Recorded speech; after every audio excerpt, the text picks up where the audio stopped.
Hey, it's Jeff from Home Renovation DIY. Today we are going to be sharing with you the 10 most common mistakes that homeowners make when they're doing a DIY renovation for themselves. We did this show live, but we edited it for you so you don't have to hear us talk about all of our channel business and answer questions afterwards. It's just nice and concise information that'll help you out so that you can plan how to be very effective on your next home renovation. Let's just jump right into it. Some of these mistakes will cost you time, some of them will cost you money, some will cost you both, and some of them can be downright devastating. So we're going to save the big traumatic ones for a little bit later. Let's go through all the basic ones, because if you can learn from my mistakes and other people who've done this before you, then you can avoid these tragedies and all these problems that are going to come your way, just because life is a great teacher. And so you have two options. You can learn the hard way, or you can learn from someone else who learned the hard way. All right. So number one problem with renovating, lack of research. I get this comment a lot. People will buy a house. Well, you just got a house. We're going to renovate. They'll send me a message in the member comment. We're so excited. We're tearing everything apart today. Yay, go team, right? Whew. The first thing I think people need to do, renovating or trying to flip a house, if you've never done it before, there is an art to it. There is a learning curve. And to be diving right in based on the fact that you've been encouraged or excited, or you see the videos and you feel empowered, that's great. I love to do that, but know your home, okay? Number one mistake is you don't know your home, all right? And what that means is you don't know how it functions, you don't know the home's weaknesses, right? And you don't know the flow. So let's break that down. How the house functions. What's your heating like? What's the cooling system like? When it rains, does it dry? Right? Do you have weak spots in your foundation? You don't know. The best thing a homeowner can do is go through 4 seasons of owning that house so that you can identify what are the weak spots in that home and all the different kinds of weather that you're going to get before you make major decisions to change things. Because you might make changes that make a problem worse, create a new problem, or you've invested time and money into something that gets damaged, right? So that's really great advice. Know your home. When I bought my farmhouse, we lived in there for 3 years before I started renovating it, because it was so old, and A, I didn't have enough time because I was running my business and starting the channel, and B, really old homes all have bugs, right? They got issues. So it's good to know what those are. So you learn about your functions, you learn about the weaknesses of the home, but then you got to learn about the flow. What's it like living in that house, right? Where are people moving and walking, and how is it used? What are the rooms used like? Understanding that you might want to move a door or a wall or open something up or close something off. How is that going to affect the flow? Adding an island, is that going to be an addition to the kitchen and make it beautiful? Or is it going to be in the way so you can't get your groceries in anymore? What happens if you have to replace your washer or dryer? Do you still have a way to get that appliance in and out of the house without lifting it up over your $5,000 marble countertop? Right? All these questions, it's just good to take a deep breath, slow down, understand your house before you move forward. There are a ton of different mistakes that you can make, from aesthetic to mechanical to structural, to just not knowing that when you get a really bad windstorm from the east in the middle of the wintertime, your pipes freeze. Or when it rains blowing hard from the west, it comes through the roof. And every other time of the year, it's fine. So all these kinds of things you will learn if you give yourself 1 full year in the house. And that is brilliant advice. Take it, try to use that the best you can. If you want to roll the dice and just jump right in, here's the next thing that everybody makes a mistake with. They want to tackle the whole house at once. All right, now I'm just going to use my pen because I'm actually bumping around here a little bit. I was in Orlando. We had this nice young couple down there. I was talking with the group, and they had done exactly that. They bought a house and they gutted it. Now, I was in Orlando just a few weeks before this outbreak really happened, and we were talking, and I was like, okay, so here's my 10 list of mistakes, and that's one of the big ones. Some of the best advice I ever heard about renovating a house is from a real estate agent. And, they have a lot of experience with when people are selling a house and why. And what they learned from that was, if you're going to renovate your home, renovate a piece of your house that if something horrible was to happen, you could finish that renovation in 30 days and put your house on the market. Think about this. You got a young family, these 2 kids, they just got their first house. They both had good jobs. But my question, and I actually was thinking about this last night, is are they both still working right now? Are they in a situation where their house is half renovated, but their revenue stream is dried up? Are they devastated? You know? And if you guys are watching, I'd love to know how you're doing. So throw yourself in the comments or send me a message or something. I'd really like to know how you're getting along. There are a lot of different things that can happen in life, right? Things change, relationships change. You wake up one morning, you're like, wow, I just don't like you anymore, and you take off. Well, you got an asset that can be sold, but only if it's whole. Half renovated things don't sell too well on the market, right? So you can have job changes, you can have health issues, right? You could be told, hey, your job is moving, you're shipping you across to the West Coast from the East Coast. You've got to be ready to wrap up your business and then sell the house. So, one room at a time, yes, it's a little slower, but it's a safe bet. And since you're DIYing your renovation, everything you do is going to make you money. So don't be in a hurry to finish it. Be practical about how much of a chunk you want to bite off at once. Okay? Even in my own house, my whole main floor, it's really only 2 rooms. It's the kitchen sitting area and another area. We waited until one half of the house was finished before we tackled the other, which is irritating because I'm constantly calling for electrical inspections. But the point is this, while you're going through the process, you have a finished space to enjoy and there's a lot less stress. I'm just saying that is money, that's good advice. It'll save your bacon, okay? So one step at a time, finish what you start before you move on. I'm preaching to myself here because I usually like to get 90-95% and then I move on. And I'm working on that. It's a personal growth area. Next thing that you got to work on as far as mistakes that homeowners make is stop making changes along the way. Okay? When you have a plan and you stick to it, you can execute that plan and you can finish. And everything can be organized and laid out and it works really well. Resist the temptation to make a plan, agree that it's a good plan, and then halfway through the process, change the plan. It happens so often, it's not even funny. And a lot of the reason it happens is because you don't have a vision of the finished product in your mind. Okay? And that leads us to the next mistake that people make. Homeowners don't hire a designer. I don't know why. Less than 10% of people can look at something and visualize it finished. Okay, that's something that I've got the ability to do, which is real helpful in my business. But if you don't have that skill, you can't just have an idea where you're going, right? It's like trying to drive to a specific city and you know it's north and you just hit any road that says you're heading north. You might find it takes a long time to get there. It's a real long journey. Every time you make a decision that changes, you've got rework. You've got to reconsider your mechanical plans. Things like you've done your electrical rough-in and you want to change the size of your countertop. Well, you can add a few inches to your cabinet space and change your countertop order. And now you're buying new cabinets. You need more square footage for your backsplash. Maybe you need an extra plug and you don't check out. So when you go to get your final inspection, you fail because you're missing a plug. Now you got a finished kitchen, but code says you need an extra plug because now you have more countertop. Little things like that can happen all the time in every aspect of the renovation. So have a plan, stick to it. If it was a good plan when you made it, it's a good plan today. It'll be a good plan when it's finished. If you come up with a better idea, save it for your next renovation. Okay, but get this one done and under your belt because you don't want to waste your time and waste your money. There is no return on investment if you do everything twice, right? Now you're just spinning your heels, and that is not a good way to go. Another big thing. Ready?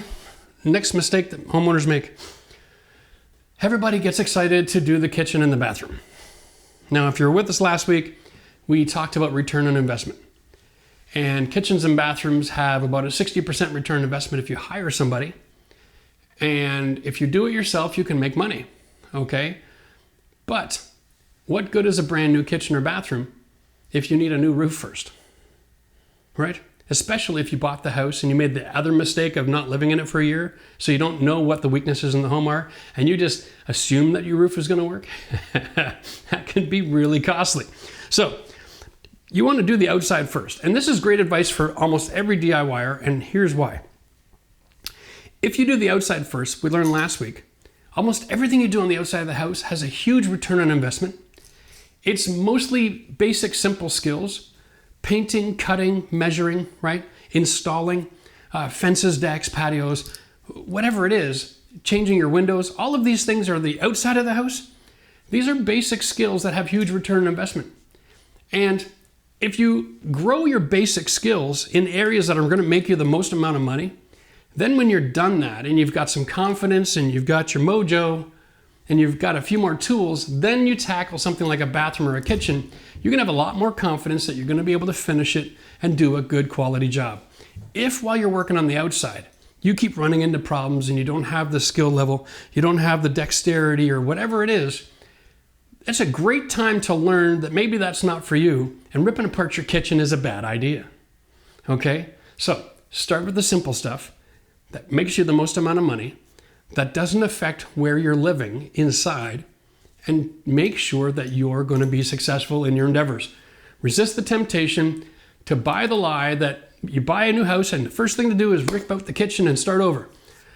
Wow, that should be one of the last projects you face is your kitchen, because as a DIYer, there are so many skills and so many tools and so many mistakes you can make. You might want to have a little bit of experience under your belt first, okay? Next thing, oh, you know what? Here's one other thing about that. The outside of the house is also the most important part of your house. It's why we own a home, so that we don't die, right? We have a water diversion system. We have building materials that have to stay dry to keep the bugs and the animals out.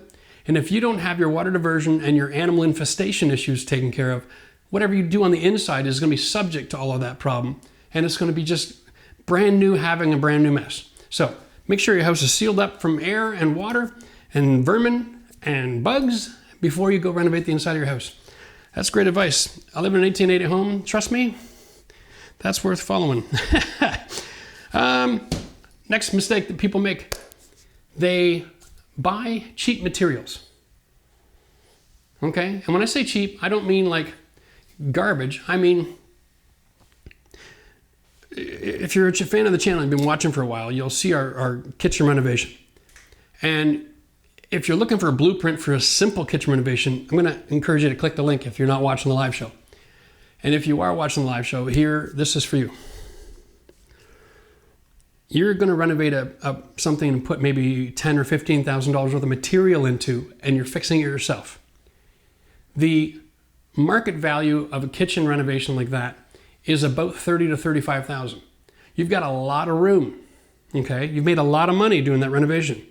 Consider buying, instead of a $600 or $700 stove, buying a $2,000 stove. Because nice appliances in a kitchen that's been done well really add value to the house. Remember, the value proposition was simple. Materials plus direct labor is about what the value goes up. And as a homeowner doing it yourself, your valuation of what the labor would have been is part of your profit margin. But your materials are all up to you. So when you cheap out on materials, you cheap out on your own quality of life while you're living there, but it's a direct dollar for dollar return on investment when you go to sell the house. You put in a $3,000 stove, you get $3,000 back. I'm going to tell you right now, it's like a guaranteed way to increase your revenue and enjoy the quality of life. All right?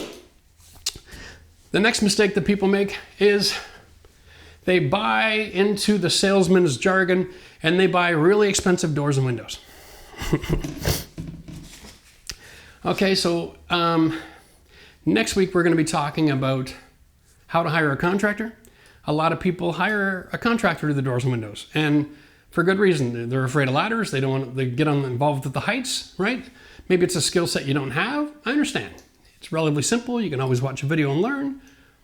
But if you're going to hire a contractor, remember the one thing they're going to send out, first person you're going to meet from the company is the salesman.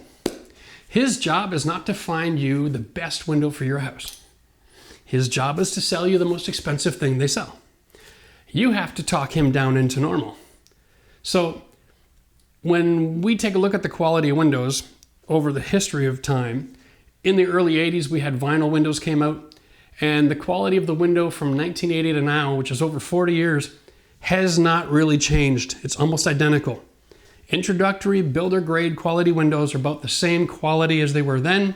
They have an R rating of 5, and they might have a couple more bells and whistles that cost $3 or $4, like low E argon gas. Big whoop, and that's great. It protects your stuff from UV rays and that sort of thing, so you don't bleach out your floors and your furniture. But the reality is once you put those two products together, a basic vinyl window and the proper gas in there, you've got about as much technology as the average person's going to need. Remember, you've got to be buying or renovating a really expensive home with best practices and top-of-the-line materials before you bother upgrading your windows. Changing the space of a window is an expensive procedure. Just changing the window in and out the same size. Keep it simple, keep your costs down, buy the builder grade materials because they work, okay? You can spend thousands of dollars on a window so that you can be more energy efficient and never see the return on that investment. It's a bit of a scam, so be really careful with that. It doesn't matter where you live. A good window can be vinyl, it can be basic, and it'll perform really, really well for you. And it only has to cost a couple $100. So resist the temptation to let the salesman sell you a bunch of hooey and say, oh, we can even finance it. Because the minute you start financing your renovation, you're losing all your margin, right? You're just paying interest and interest and interest. Keep the thing simple, keep it affordable, keep it now, pay for it as you go, and then you are going to make a fortune. Now, the next mistake that people make is they have an idea, they have a plan. We got our kitchen, we got our design, right? We're moving forward. And we know it's going to be a 30-inch stove. Everything's fine. Good. We put a 30-inch stove in the design model and they move forward.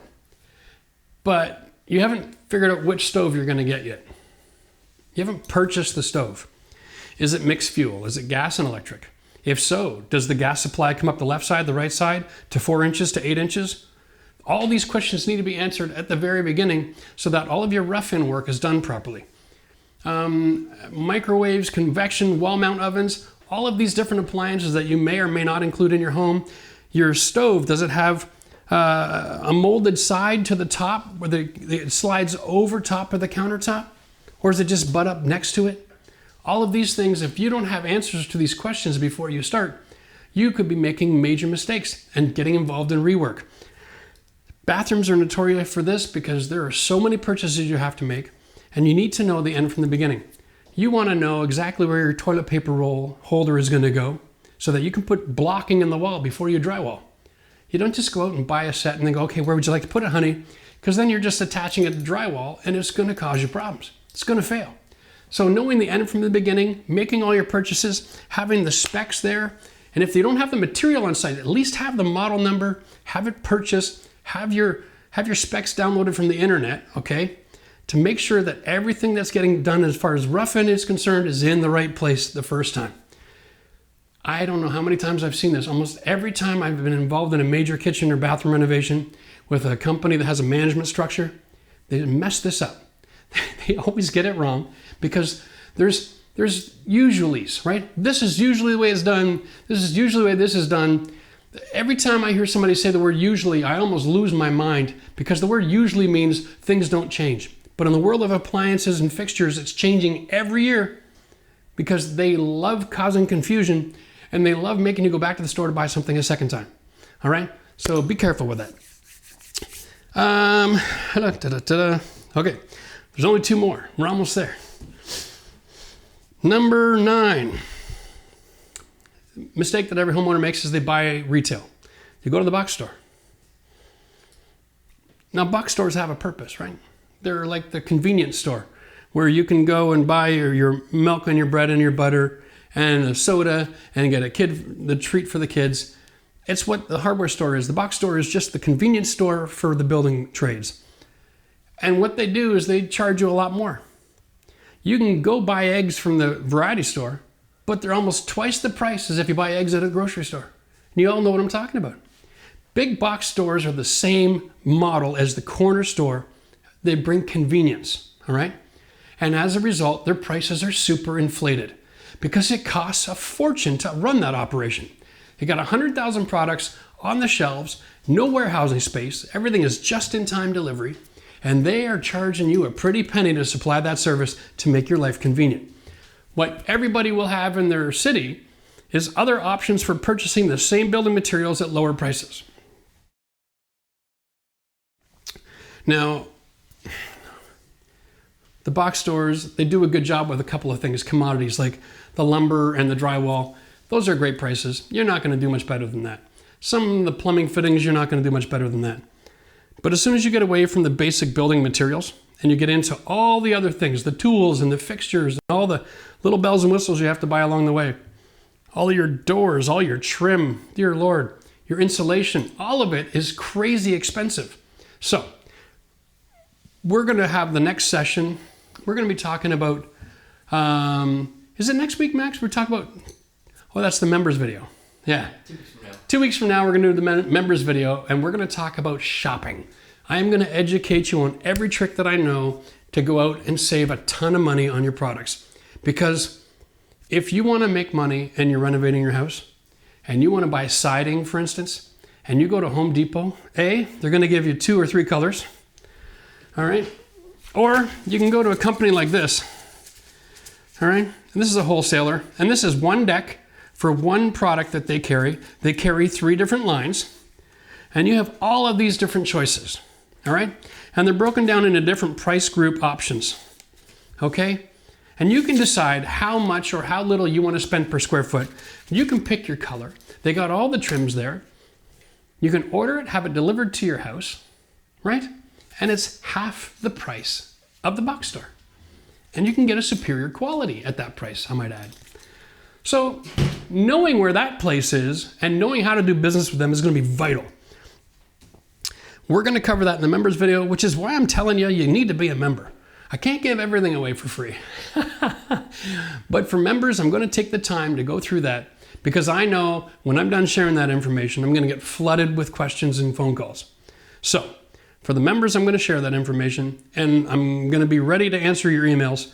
There's going to be tons of follow-up. We might even do a video about that, or we might edit that video and release it at some point down the road. But for now, I'm just going to share it with members only. It's really vital information. And I believe that if you're going to invest in your own project, then I'm going to invest with you. And I'll give you all the help I can on that. The last thing that everybody makes, this mistake, I'm telling you. If I had $1 for every time somebody asked me this question, I'd be a very wealthy man living on an island right now. And the question is this: can I mix this with that? Could I not follow the recommendations from the manufacturers and do this instead? That's the question. It comes in a million different forms. Number 10 thing that all homeowners make the same mistake is you are all inventors.